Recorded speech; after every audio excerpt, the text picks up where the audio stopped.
Obrigado, professor Sidney. Obrigado pela acolhida. Dona Ivone também. Professor Tarcílio, também já um amigo de bastante tempo, né? Nos conhecemos já há bastante tempo. Temos uma tradição batista comum.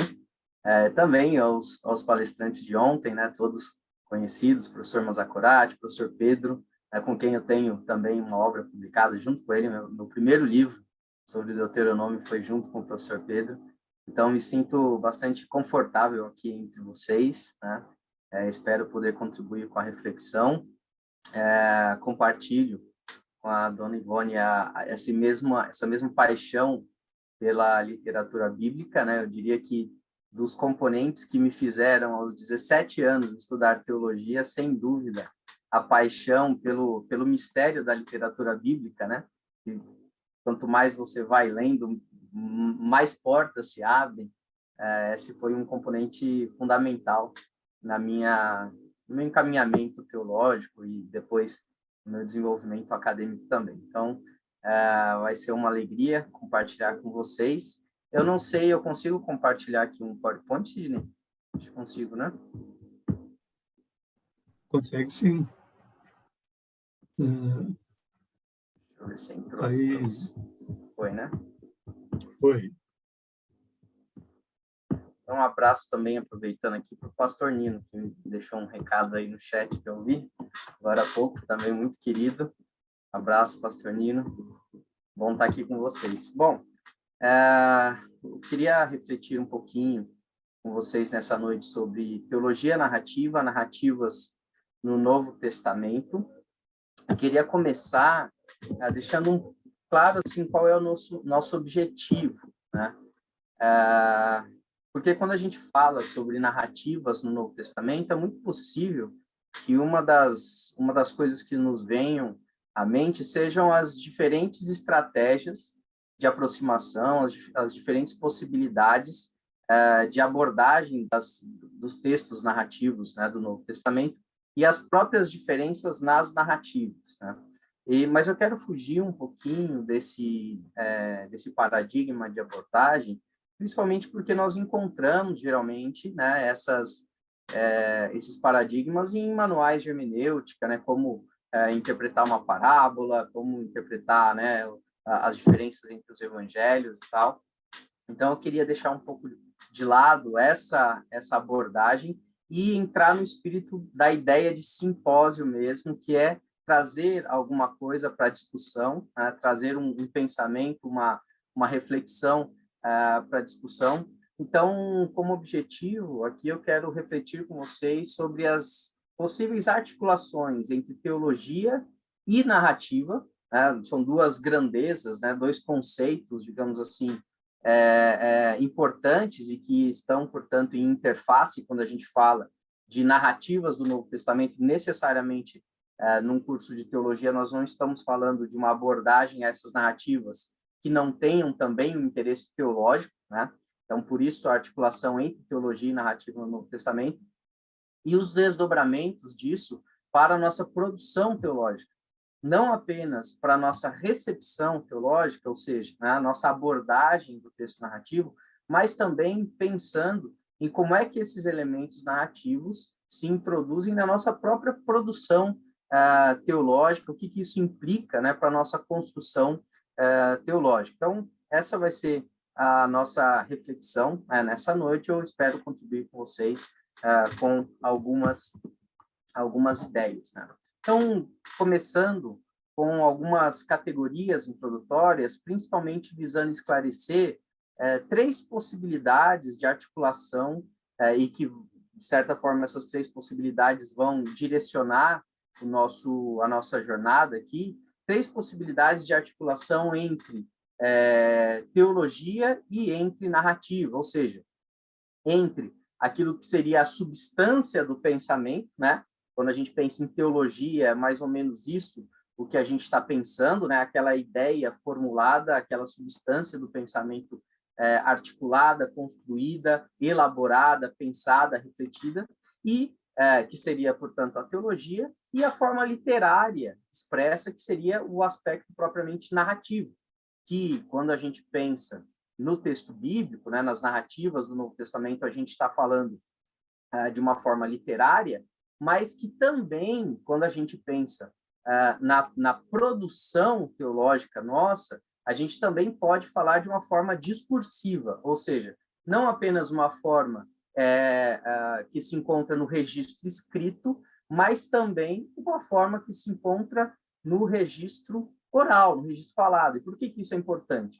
Porque na nossa cultura, um dos principais meios de elaboração e de expressão teológica é a cultura oral, né? São os sermões, são as aulas, são as conversas, ou como a gente está fazendo aqui hoje, apesar de ter um elemento literário aqui, né, um PowerPoint, a gente tem a cultura oral, ela é muito mais desenvolvida, tá? Então, quando a gente fala de narrativa, claro que em termos de narrativa do Novo Testamento, nós estamos pensando em formas literárias, né, do escrito, da configuração do texto, mas a gente também pode pensar em formas discursivas, como narrativas também, pensando principalmente na nossa cultura. Então, o nosso caminho, a nossa jornada é procurar formas de articulação entre essa substância do pensamento, a teologia, né, no seu sentido mais estrito, né, no pensamento sobre Deus, no pensamento sobre a fé, pensamento sobre Cristo, e a forma literária narrativa, como é que a gente encontra isso no Novo Testamento e que implicações ela tem para a nossa própria produção teológica. Então, a primeira forma de articular essas duas grandezas que eu penso é pensar, e talvez seja a forma mais natural que a gente encontra na nossa cultura evangélica, na cultura das nossas comunidades, na nossa própria produção teológica, é pensar na teologia das narrativas. O que significa isso, né? Basicamente, passando por todo o processo hermenêutico, né, ali pelas regras exigidas por cada um dos diferentes gêneros narrativos do Novo Testamento e tal, a gente identificar conceitos e elementos teológicos. Geralmente, esses conceitos e elementos teológicos, eles já são consolidados na nossa tradição, esse é um elemento importante, né? Nós não acessamos o texto pulando de 2022, né, para o século I.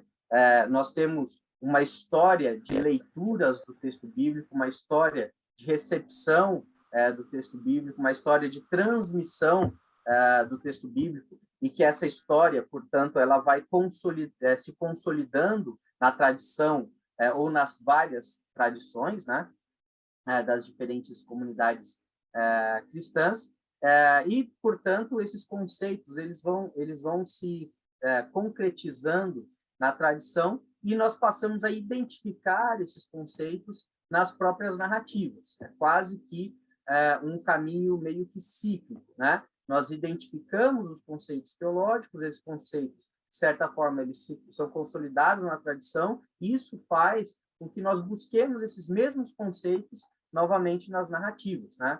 Dessa forma, a gente vai criando uma espécie de léxico conceitual a partir do qual nós lemos as narrativas. Então, essa é a primeira forma de articulação entre teologia e narrativa, certo? Que eu penso ser a forma mais simples, mais comum a nós, que é a identificação das teologias, dos conceitos e dos elementos teológicos, portanto, presentes nas narrativas. Um segundo elemento, né, uma segunda possibilidade de articulação entre narrativa e teologia é pensar em narrativas teológicas. E aqui eu acho que aqui... Oi? Só um minuto, seu slide não está movimentando ou você que ainda não mudou de... Eu estou no categorias introdutórias. Mudou para vocês? É o slide 1? É o... Porque nós estamos só na não, capa? a gente está só na capa do seu slide, o número 1. Não sei se teria que mudar de alguma forma, tá? Deixa eu ver aqui Aí, agora sim. Agora deu. Mas deve ser a forma do... Deixa eu ver se eu tento configurar aqui o...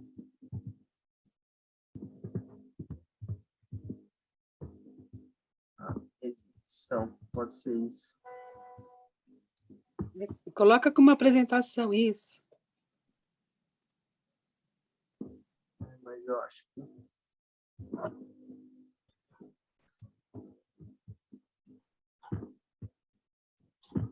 Ver se vai agora.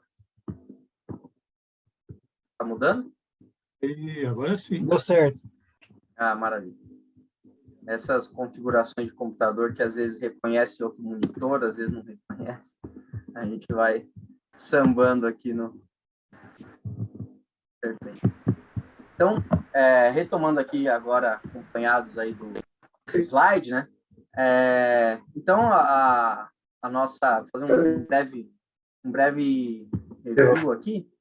A nossa ideia é articular, né, a teologia, ou seja, a substância do pensamento. Estão pensando aqui não em teologia como uma disciplina grande, né, como um curso de teologia, mas teologia no sentido mais estrito da palavra, né, enquanto o pensamento, né, a articulação do pensamento sobre Deus e a forma literária da narrativa, né? Então, a partir daí, nós estamos articulando 3 possibilidades dessa associação, teologia e narrativa. A primeira, que nos é mais natural, penso, mais corriqueiro, mais presente nas nossas comunidades, é a teologia das narrativas, que é a identificação de conceitos e elementos teológicos que nós deduzimos das narrativas, mas, de certa forma, esses conceitos teológicos deduzidos das narrativas, eles também são recebidos e percebidos por nós, mediados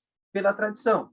Então, nós já temos uma espécie de teologia pressuposta, né, na nossa abordagem ao texto bíblico, e aí, por teologia pressuposta, a gente pode pensar na soma dos sermões, né, que ouvimos, dos livros que lemos, das preferências de autores que lemos, da nossa própria tradição dentro, né, do universo cristão, do universo evangélico. Então, todos esses elementos configuram uma predisposição para enxergarmos nas narrativas alguns elementos, para darmos mais atenção a alguns elementos e menos atenção a outros elementos, né? Então, nós deduzimos essa teologia das narrativas ao mesmo tempo que nós deduzimos elas já filtradas por uma certa lente na nossa abordagem do texto bíblico. A segunda possibilidade de articulação entre teologia e narrativa é pensarmos em narrativas teológicas. Essas 3 possibilidades, né, um parênteses aqui, essas 3 possibilidades, elas não são, importante, autoexcludentes, né? Elas são complementares, né? Elas têm interfaces, mas elas enfatizam momentos e elementos diferentes. Então, a segunda possibilidade de articulação é pensarmos nas narrativas do Novo Testamento como narrativas teológicas, ou seja, pensarmos que as narrativas elas são construídas com a finalidade de propor uma teologia. Não é tanto um processo de transformar a linguagem narrativa na linguagem conceitual, que é o que aconteceria na teologia das narrativas, né? A gente lê um texto narrativo, lê uma história e tenta extrair dessa história, extrair dessa narrativa conceitos. Então, é uma espécie de tradução da linguagem narrativa para a linguagem conceitual. Aqui, na segunda possibilidade das narrativas teológicas, é perceber que a teologia, a construção da reflexão teológica sobre Deus, sobre a relação de Deus com o homem, para ser muito sintético aqui, ela é construída no próprio devir, né, na própria lógica da narrativa.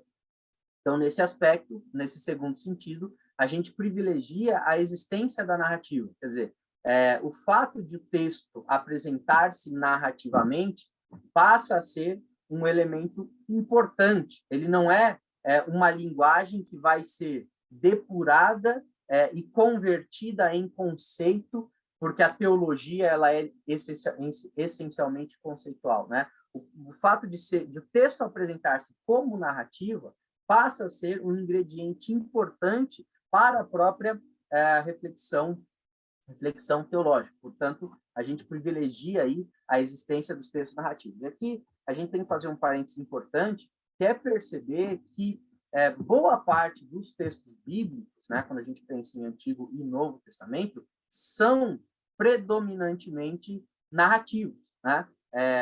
Para a gente ficar aqui apenas no âmbito do próprio Novo Testamento, né? Os evangelhos são narrativos, o Atos dos Apóstolos é narrativo, nós temos nas cartas diversos trechos narrativos, né? Vou tentar mostrar alguns elementos para a gente hoje, e no Apocalipse também, basicamente, é um conjunto de cenas que estão ligados a uma construção narrativa também. Então, é importante que a gente leve a sério o fato de que a própria linguagem bíblica ela é essencialmente linguagem narrativa, tá? Por isso, esse privilégio da existência narrativa.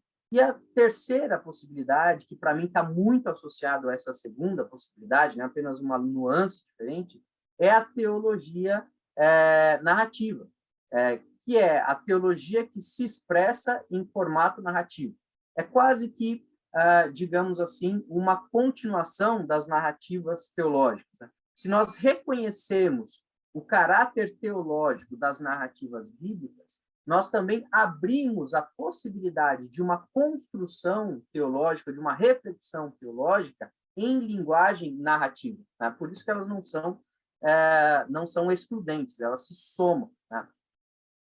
Basta ver como um exemplo assim, muito simples, né, de como esse elemento narrativo é importante. Basta ver assim nos sermões que a gente prega, né, que geralmente o que a pessoa vai guardar não são os conceitos, por mais elaborados que sejam, né, mas geralmente são as histórias, as ilustrações, né, como a gente fala em homilética, que se conta para ilustrar um determinado conceito, né?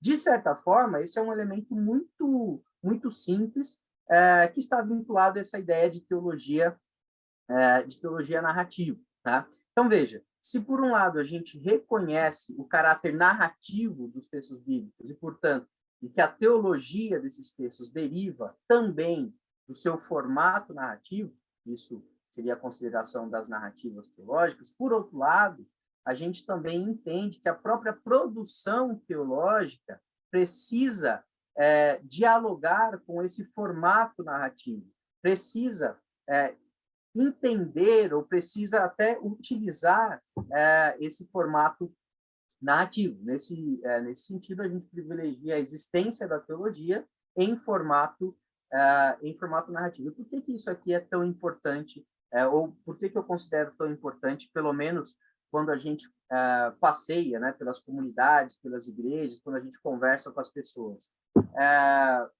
Primeiro, porque, de fato, o momento presente, né, da nossa cultura, da nossa sociedade como um todo, ela parece superar, de certa forma, uma exigência de uma conceitualização rígida, né?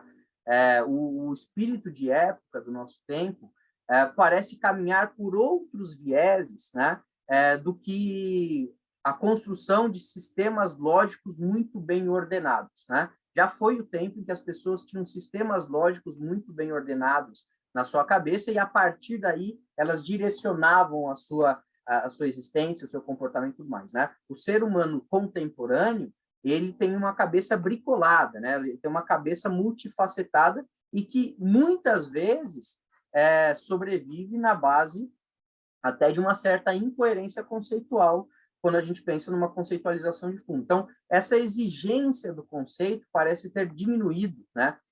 Não sei se isso é bom ou ruim, né? Não estou aqui propondo que seja assim, estou aqui fazendo um diagnóstico. As pessoas parecem pensar menos conceitualmente, né?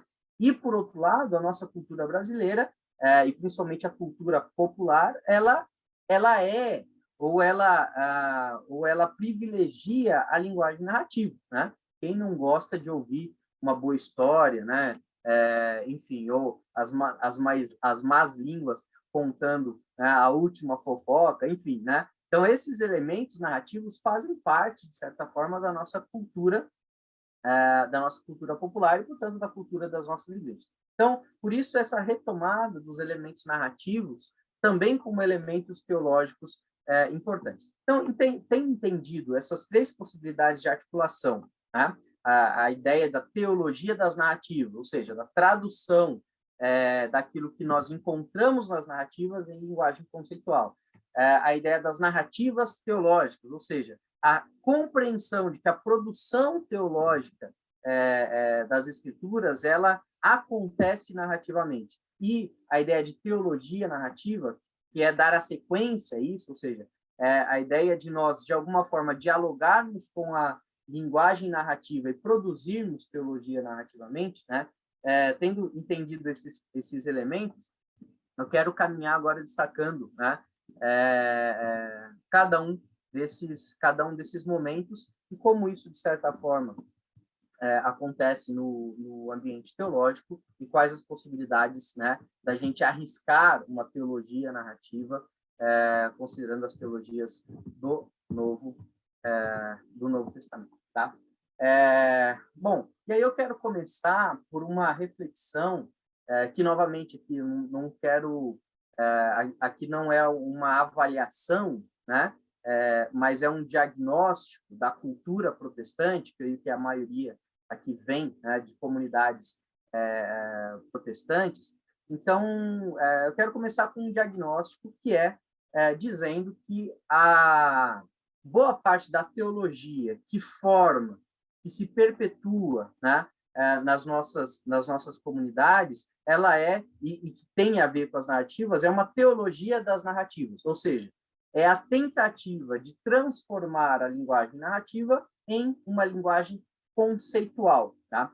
E, além de ser essa tradução de linguagem narrativa em linguagem conceitual, ela acontece predominantemente a partir da literatura paulina, né, das cartas de Paulo, portanto. Tá? Esse é um elemento importante para a gente conhecer a nossa própria tradição, conhecer a nossa forma, né, de pensar e os caminhos pelos quais a nossa tradição desenvolveram uma reflexão teológica. Então, quando a gente pensa no protestantismo, né, e no evangelicalismo, que deriva, portanto, do protestantismo, a gente tem como elemento central, portanto, a leitura de Lutero, né, em relação à carta aos Romanos, e isso, de certa forma, vai delimitar um cânon dentro do cânon, ou seja, né, um conjunto de textos privilegiados para a reflexão teológica dentro do cânon maior das Escrituras, de forma que aquilo que nós vamos encontrar nas cartas de Paulo vai servir para o evangelicalismo, né, para o protestantismo, portanto, como um material de base mais importante, ou privilegiado, na reflexão e na construção teológica. Aqui a gente já tem um elemento importante, que é perceber que o formato das cartas, o formato das epístolas, ela por sua própria natureza, né, ela é mais conceitual, né? Nós temos elementos retóricos, nós temos conceitos, nós temos ideias, nós temos elementos que Paulo vai explicando ao longo da escrita das suas cartas, né? Então, o próprio formato desse cânon, dentro do cânon escolhido, o próprio formato das cartas faz com que haja um privilégio do conceito, né, em detrimento da linguagem mais narrativa. Isso não significa que nós não tenhamos elementos narrativos importantes presentes nas cartas paulinas. Na verdade, né, por mais que a expansão, a escrita, a explicação de Paulo envolva uma conceitualização, a teologia de Paulo, ela parte de um elemento básico, que é um elemento narrativo. E que elemento básico e narrativo é esse? É o relato da paixão, morte e ressurreição de Cristo, né? Principalmente a partir do conhecimento, do encontro, né, de Paulo com o Cristo ressurreto. Então, nós temos como semente da teologia paulina, que depois vai também se desenvolver conceitualmente, nós temos como semente um elemento narrativo, a paixão, a morte e a ressurreição. Esses elementos nós podemos ver como, por exemplo, em 1 Tessalonicenses 4:14, né, possivelmente a primeira carta escrita por Paulo, e ali ele vai falar da esperança da ressurreição, e a base da sua explicação é o fato de que Cristo morreu e ressuscitou, ou seja, né, o elemento de base vai ser o elemento narrativo da própria história de Jesus, e as implicações disso para o cristão. Também Filipenses 2, né, o conhecido hino quenótico, né, do esvaziamento de Cristo, a sua descida, a sua encarnação, a sua morte, depois a sua glorificação. Veja, em todos esses elementos nós temos aqui uma narratividade por trás e não uma conceituação por trás. Aliás, vai ser a tentativa de identificar a conceitualização por trás da narratividade que vai gerar vários problemas para o pensamento teológico. Por exemplo, né, toda a discussão sobre o que seria a kenosis, né, o que seria esse esvaziamento de Cristo narrado no hino da carta aos Filipenses, né, um exemplo dessa questão. E também, talvez, né, um dos textos em que isso fique mais claro, 1 Coríntios 15, 3-8, em que Paulo vai falando, né, da morte de Jesus, do sofrimento de Jesus, da morte, da ressurreição e da sua aparição ressurreta aos discípulos, e depois a ele como um abortivo, né, um fora de época, e ele vai dizendo, segundo as Escrituras. Então, veja que há uma narratividade, né, há uma construção, um enredo aí.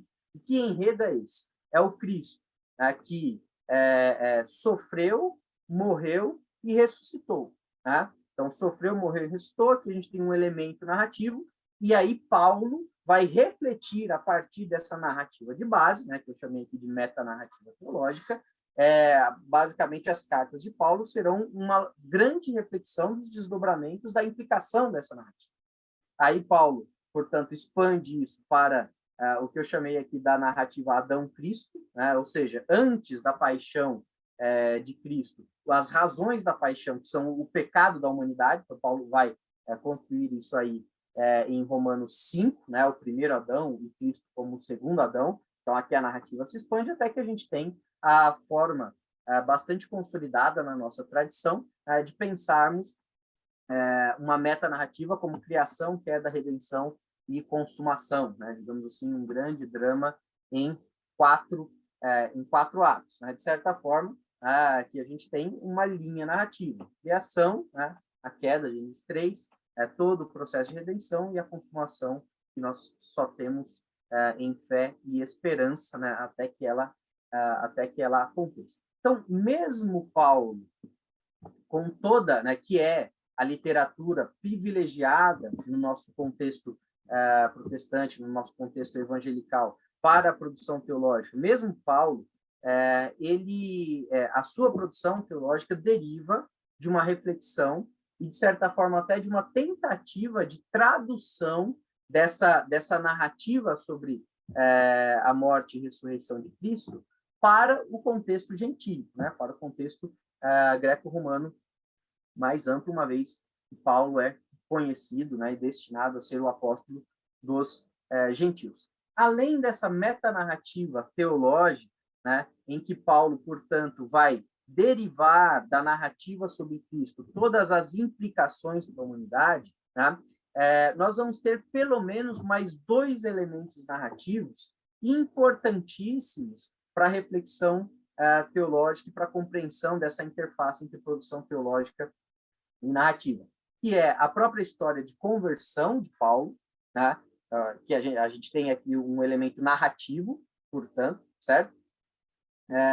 E que esse elemento narrativo vai ser ressignificado, ou seja, a própria narrativa pessoal que Paulo faz da sua própria história, da sua própria identidade, da sua própria existência, da sua própria vida, vai ser modificada, vai ser interpretada, vai ser relida a partir da narrativa da paixão, morte e ressurreição.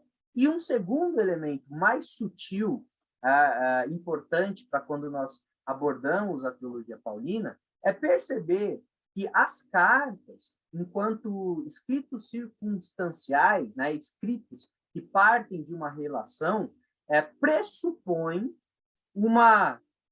pressupõem relações anteriores entre Paulo e as igrejas. Então, ainda que esse não seja um elemento narrativo literariamente construído, ou seja, né, nós não temos isso registrado enquanto narrativa, mas nós temos isso pressuposto. Nós temos isso, né? Nós precisamos entender essa história das relações entre Paulo e as igrejas para entender o que ele estava tratando nas suas cartas. Então, esse não é um elemento narrativo literário, mas há uma narratividade, portanto, né, há um enredo, há uma sequência de relações, de ações entre Paulo e as igrejas, a partir dos quais as cartas passam a fazer sentido. Então, nós precisamos também, além dessa metanarrativa básica da paixão, morte e ressurreição de Cristo, nós também precisamos levar em consideração esses dois elementos narrativos, ainda que não sejam necessariamente literários, ou seja, né, escritos literariamente. A história da conversão de Paulo, a gente tem, de certa forma, isso literariamente escrito, da sua conversão e também da sua atuação posterior em Atos dos Apóstolos. Bom, tendo isso em mente, né, considerando que mesmo aquele elemento da literatura neotestamentária que define a teologia protestante, de certa forma, né, que dá pelo menos as principais direções para a teologia protestante a partir da Reforma, mesmo ele sendo conceitual, né, a gente pode considerar que nós temos elementos narrativos de base, né? Portanto, é um processo, como eu falei anteriormente, de teologia das narrativas. Então, extrair da narrativa da paixão, morte e ressurreição de Cristo seus desdobramentos para a humanidade, e o que Paulo vai fazer nas suas cartas é expandir isso e as implicações disso para a vida do cristão. O que aconteceu na teologia protestante, ou predominantemente na teologia protestante, foi a tradução desses elementos que são narrativos em conceitos, né? Então, a gente passa a conceituar a queda, o alcance da queda, quais são, né, os elementos atingidos pela queda, nós passamos a conceituar pecado, nós passamos a conceituar redenção, né? Inclusive, a gente vai falar da Ordo Salutis, né? A ordem da salvação, quer dizer, é um desdobramento do elemento da salvação em conceitos ainda mais bem definidos. Então, o que nós vamos fazer teologicamente, né, é extrair dessa metanarrativa teológica, da paixão, morte e ressurreição de Cristo, depois expandido por Paulo, conceitos, né? E aí a gente dá origem às formas conceituais de teologia. Isso vai fazer com que, na nossa cultura, as demais narrativas, né, por exemplo, as narrativas dos evangelhos, dos Atos, e também, de certa forma, do Apocalipse, sejam lidas a partir desses conceitos que são derivados predominantemente da literatura paulina. Tá? Então, isso é mais ou menos o que acontece com a nossa cultura protestante, cultura evangélica hoje, né, como desdobramento desse tipo de construção de pensamento teológico. Bom, dando um passo além, a gente pode pensar nas diferentes interfaces entre narrativas e teologia no Novo Testamento, pensando agora naquela segunda hipótese das narrativas teológicas, né? E que caminhos a gente teria para tentar redirecionar a nossa aproximação das narrativas bíblicas no sentido de nos aproveitarmos mais da sua linguagem propriamente narrativa, né? E usarmos essa narratividade presente nos textos bíblicos, né? E aqui nos evangelhos, em Atos, enfim, nas próprias pequenas narrativas presentes nas cartas, para a nossa própria produção teológica, né? Então, uma primeira consideração que a gente pode fazer é que nós temos narrativas diferentes, certo? Então, diferentes no sentido de diversas, né, de vastas, mesmo para um mesmo núcleo narrativo, como, por exemplo, a vida, né? O nascimento, o ministério, a morte e a ressurreição de Jesus, mesmo para esse núcleo, que é o que vai se apresentar como a metanarrativa na construção paulina, a gente tem 4 narrativas diferentes, né? 3 escritas com uma ótica parecida, né? Mateus, Marcos e Lucas, e o Evangelho de João com uma linguagem bastante própria, mas, de qualquer forma, abordam a mesma figura, o mesmo personagem, né? Usando aqui expressões da própria abordagem narrativa, e, portanto, se são narrativas diferentes, elas exigem de nós que nós nos aproximemos com olhares diferentes para entender as suas lógicas próprias e as construções teológicas próprias de cada uma das narrativas. Tá? Então, não basta a gente sintetizar, por exemplo, a história do ministério e da morte e da ressurreição de Jesus, né? Ou, como alguns vão dizer, né? a narrativa da paixão com uma introdução estendida, né? Muitos resumem assim os evangelhos. Não basta a gente sintetizar os 4 diferentes olhares para esse enredo comum. Né? Nós precisamos fazer jus às diferentes construções narrativas, às diferentes lógicas presentes nos 4 textos. E assim nós vamos perceber as nuances teológicas de cada um.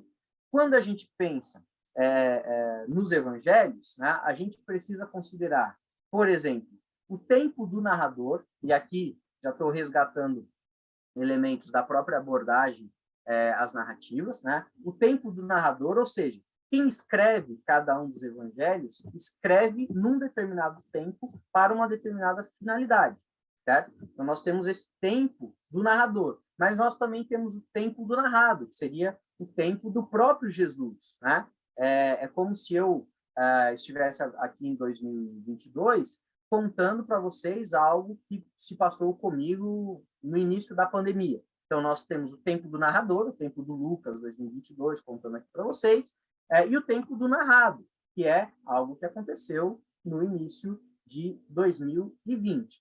Agora, além dessas duas temporalidades que implicam, né, olhares específicos, então, por exemplo, quanto ao tempo do narrador, por que o evangelista Marcos usa uma narrativa mais acelerada? Por que o evangelista Mateus organiza, né, a sequência de fatos e de ditos de Jesus de uma determinada forma? Enfim, isso é o tempo do narrador. Agora, a gente tem o tempo do narrado. Ou seja, por que Jesus, né, aquela figura, fez isso, curou? Quais são as dinâmicas narrativas desse feito de Jesus, né? O tempo do narrado. E muitas vezes nós temos um terceiro nível importante de ser considerado, que é o tempo da narrativa dentro do tempo do narrado, né? Um looping aqui. O que eu quero dizer com isso?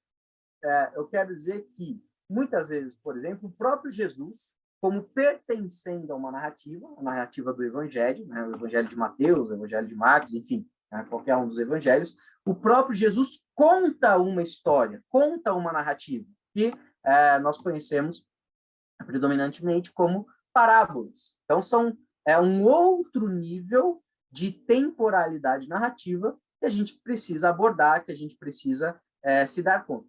A interação entre essas 3 temporalidades faz surgir abordagens muito próprias em cada um dos evangelhos para um mesmo enredo de base, digamos assim, que é a história de Jesus. Certo? E isso nos abre a porta para diferentes reflexões narrativas, ou reflexões teológicas a partir dessas narrativas diferentes, apesar de, na nossa cabeça, a gente estar falando do mesmo fato, do mesmo momento, da mesma figura, né, do mesmo Jesus. Então, essa é uma possibilidade de reflexão, de pensarmos cada uma das narrativas, no caso aqui dos evangelhos, como narrativas teológicas. No caso específico da história, né, da narrativa em 2 atos, narrados por Lucas, Atos, né, nós temos uma outra possibilidade, que é pensar não apenas até a ascensão de Jesus, mas pensar também a continuidade do ministério de Jesus por meio do Espírito Santo, né? O que eu chamei aí de, entre aspas, pós-Cristo, né? Que permite uma abordagem diferente do que, por exemplo, a abordagem do Evangelho de Lucas, como se ele encerrasse no seu último capítulo, né? Quando a gente considera a continuidade da ação de Jesus, do Cristo ressurreto, por meio do Espírito Santo, na vida da igreja, isso nos permite perceber exatamente essa parte B, digamos assim, né? Permite a gente traçar elementos de continuidade na vida dos discípulos e na ação de Cristo para a vida da igreja e a ação do Espírito Santo, e vai ser essa narrativa contínua de Lucas Atos que, por exemplo, vai ser fundamental para, dentro do contexto brasileiro, para a formação de uma identidade própria no pentecostalismo, né? Isso é muito interessante, porque num dos embates conceituais de abordagem, né, entre o protestantismo histórico e o protestantismo pentecostal, também histórico, vai ser exatamente um dos elementos, né, que geralmente se diz de narrativas não se faz doutrinas, né? Mas o que é isso? É exatamente a tentativa de dizer que o conceito ele se sobrepõe à narrativa, né? E por que não se faz doutrina, né? Bom, se a gente tem uma abordagem narrativa, isso possibilita uma recompreensão da identidade, como, por exemplo, aconteceu no pentecostalismo, que se desenvolveu no Brasil, e aí, enfim, são outros caminhos de reflexão. Uma outra possibilidade, principalmente quando a gente fala das cartas, né, e epístolas, é a gente pensar nas narrativas das relações pressupostas, ou seja, né, não basta a gente reduzir ali o escrito de Paulo, o escrito de qualquer um dos apóstolos, a uma série de ensinos como se fossem impessoalizados, mas a gente precisa entender qual é a narratividade da relação, o que havia acontecido, né, na relação entre Paulo e as comunidades, exemplo aqui, a relação de Paulo com os coríntios, por exemplo, né? Também na literatura joanina, pensando não apenas no Evangelho de João e nas cartas de João, mas na história da comunidade joanina, e como nós temos a narratividade, a história dessa comunidade espelhada na construção da literatura joanina. Então, por exemplo, em primeiro momento, o afastamento da comunidade joanina de dentro do judaísmo, né, a ruptura com a sinagoga, e depois, e aí a gente encontra isso mais presente no Evangelho, e num segundo momento da história dessa comunidade, as rupturas dentro da própria comunidade, como a gente encontra, por exemplo, na primeira carta de João. Então, veja que, apesar, né, das cartas de João, a gente ter a possibilidade de abordar, né, a primeira carta de João tentando conceitualizar o que é o amor, né, que é muito presente na carta, ou o que é o anticristo, a gente pode retomar também a história da comunidade, ou seja, essa narrativa subjacente de como a comunidade se desenvolveu para entender melhor o que ele está falando como amor. Então, são duas propostas de construção teológica. E no Apocalipse, né, também a gente pode abordá-lo como conclusão da narrativa geral, né, como narrativa de esperança, narrativa de resistência, que é própria dos Apocalipses, além do próprio potencial imaginativo, ou seja, do potencial de gerar novas narrativas que a gente encontra no Apocalipse. É só perceber como a cultura popular pega, né, as imagens do Apocalipse e desenvolvem ali novas narrativas. Então, essas aqui são possibilidades de entender a narratividade ou a teologicidade das narrativas, né? Claro que a gente precisaria, talvez, de mais tempo, né, para poder desenvolver cada um desses aspectos, mas é importante, né, a gente perceber que é diferente, é uma dinâmica diferente do que uma redução das narrativas aos conceitos. Além do último elemento que eu pus aqui, que as releituras das narrativas do Antigo Testamento presentes no Novo Testamento, como Paulo faz, por exemplo, com Sara, com Agar, com Abraão, e como é que isso é ressignificado, né, no Novo Testamento. E, por fim, para a gente caminhar aqui para a conclusão, é a gente pensar na última dinâmica, que é a teologia narrativa. Quer dizer, não é apenas a aproximação das narrativas dentro da sua dinâmica narrativa, né, como considerando a sua dinâmica narrativa para compreensão teológica, mas é também a consideração da própria narratividade, né, dos próprios elementos narrativos para a nossa construção teológica. Não é apenas a construção teológica do texto, mas a nossa reflexão e construção teológica. Né? Para isso, a retomada de conceitos narrativos como tempo da narrativa, espaço, personagem, enredo, né, passam a ter importância não apenas hermenêutica, né, ou seja, não apenas para a nossa apropriação do texto, mas na própria construção teológica. Então, os pontos de vista, por exemplo, dos personagens diferentes dentro de uma determinada narrativa, isso é muito comum acontecer, por exemplo, na narrativa do filho pródigo, né? O ponto de vista do pai, o ponto de vista do filho pródigo, o ponto de vista do irmão mais velho. Essa é uma abordagem narrativa, né?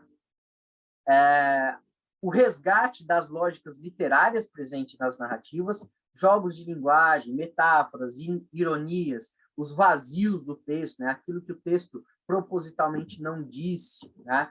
O aceleramento ou o atraso na temporalidade da narrativa, todos esses elementos passam a compor a reflexão teológica, não apenas a reflexão hermenêutica, né? A compreensão do sentido do texto. E, por outro lado, né, por parte da nossa apreensão, daquele que está estudando o texto e, de certa forma, respondendo e produzindo teologia a partir do texto, é também uma consideração quanto à subjetividade do leitor-ouvinte. Eu coloquei aqui leitor-ouvinte, porque eu estou pensando tanto naquele que lê o texto bíblico, como naquele que ouve, eventualmente, um discurso nosso, uma pregação, uma aula, algo assim. Percebendo que a teologia é um processo que ela se dá nessa interação, né? A teologia ela não é um elemento que a gente deduz do texto, né? Como se o texto fosse um objeto que a gente tem ali objetivamente esses elementos colocados, né? Porque senão a teologia seria apenas uma reprodução daquilo que foi, né? Mas a teologia ela também não é uma invenção, um novo pensamento nosso a partir do nada. Ela é uma interação nesse processo, né? Também chamado de fusão de horizontes. E aqui eu retomo aquilo que eu falei sobre a construção teológica em Paulo, que é essa fusão de horizontes da narrativa do texto com as nossas narrativas de vida. Isso é um elemento importantíssimo que a gente precisa prestar atenção na nossa produção teológica. Nossa produção teológica, ela não se dá como se nossa cabeça, nossa mente fosse uma máquina isenta, né, e separada da nossa narrativa de vida, propícia para processar conceitos bíblicos. Né? Não é assim que se dá a construção teológica. A construção teológica, principalmente quando a gente pensa em teologia para as comunidades, né? Quando a gente pensa em teologia para as igrejas, para a nossa fé, uma teologia que implique na nossa própria existência, a teologia ela acontece nessa interação entre o texto, né? A narratividade do texto, e a minha própria história de vida, e a minha própria os meus próprios pressupostos e meus próprios planos pessoais, projetos pessoais. Então, a teologia ela vai acontecer, né, nessa interação, nessa fusão de horizontes. Né? Daí o processo hermenêutico, o processo de apreensão do texto, ele não vai ser apenas um processo de compreensão do que o texto diz, mas uma compreensão de si mesmo, né? Uma interpretação de si, uma interpretação de quem eu sou, de quem é o ser humano, né?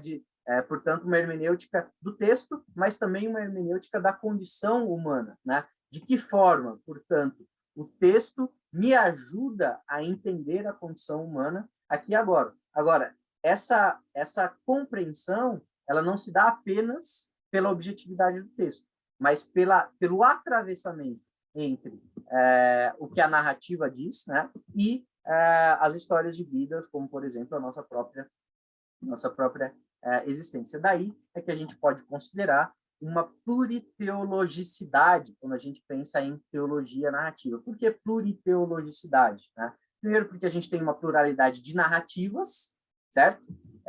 E aí é importante a gente fazer o exercício de respeitar o caráter narrativo e diverso das diferentes narrativas. Então, não basta a gente contar, de certa forma, a história de Jesus, né? É importante a gente perceber as nuances de Mateus, as nuances de Marcos, as nuances de Lucas, de João, as nuances do Jesus conhecido por Paulo, né? O Jesus ressurreta. É importante a gente perceber que essas diferentes narrativas apontam para construções teológicas diferentes e também, o que não significa contrárias, tá? Mas diferentes, variadas, e, portanto, né, uma beleza plural, mas também na pluralidade de ouvintes e leitores, né? E aí a gente vai falar das diferentes comunidades interpretativas que, como o processo de interpretação, né, o processo de apropriação do texto vai acontecer nessa interação entre texto e leitor, ou texto e ouvinte, isso vai nos fazer entender que as diferentes comunidades, os diferentes ouvintes e as diferentes histórias de vida vão atravessar o texto de formas diferentes, né? A história de vida dos intérpretes vão atravessar o texto, né? Os textos diversas, narrativas diversas de formas diferentes, né? E isso vai fazer surgir diferentes reflexões teológicas, né? Isso é mais ou menos, por exemplo, o que a gente propõe como teologia latino-americana, né? Quer dizer, teologias concretas de sujeitos concretos para situações concretas.